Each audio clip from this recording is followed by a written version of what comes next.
You can select another service from here, but I'll use the USA service.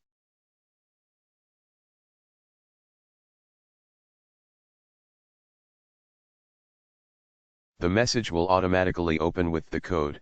All you'll need to do is press send. Once the message is successfully sent, you'll receive a notification from Pi that your number has been verified.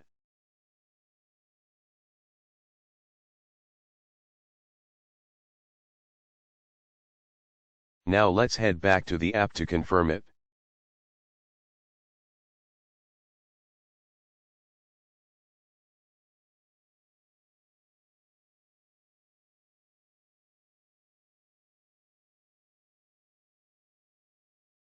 Thanks for watching. Please subscribe.